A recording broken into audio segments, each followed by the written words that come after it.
And this is an opportunity that is going to consolidate a 1.2 billion African people stock market with a combined GDP of over 3.4 trillion US dollars. So the Bafisa compliance standards will encourage all 54 countries across the continent is set to provide this ready framework. And the question then is, how can Uganda leverage on this, which becomes very important? The answer lies in that the beauty of this standard is it does not reinvent the wheel, as I said.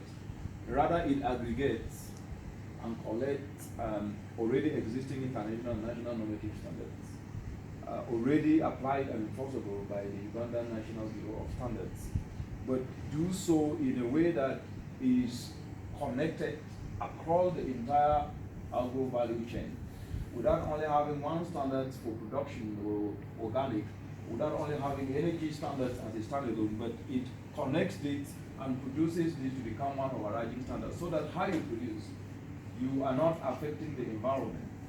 You are actually enhancing the productivity of the ecosystems.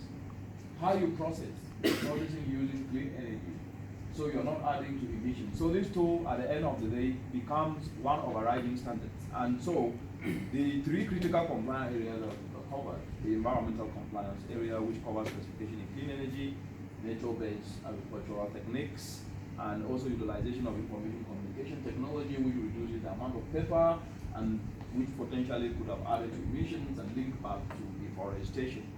And then the health aspect, which covers the non-chemicalized, non-polluted production processes, and the quality compliance, which covers the quality safety along the entire production continuum.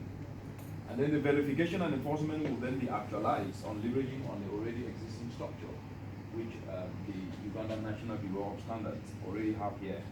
And this will be an opportunity not only to drive the agro-industrialization, because the biggest problem that we're having is that if you take Uganda, Uganda have vision building for it. Uganda is signatory to the UN Sustainable Development Goals.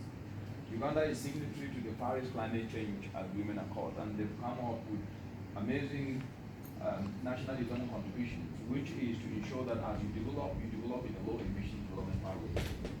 But Uganda at the same time also have excellent policy, already the climate smart agricultural policy, to ensure that to enhance food security, you need to do it in a way that under the changing climate.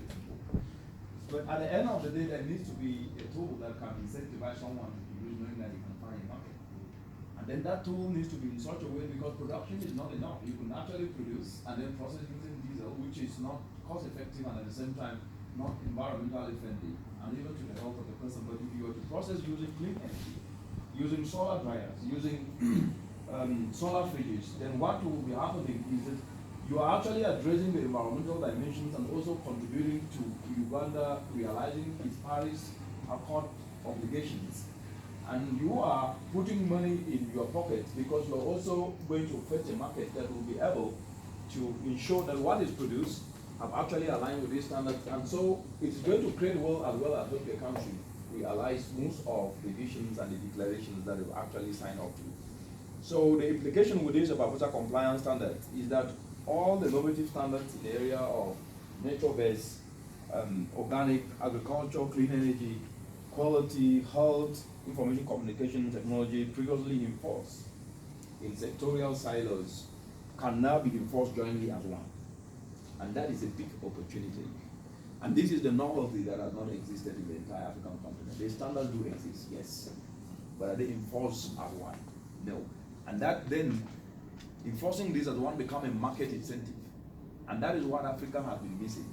Because the implementation of the standards, yes, they do exist, but to be able to ensure that the continent develop in a low emission pathway, address issues of food insecurity, create wealth and employment for the youth.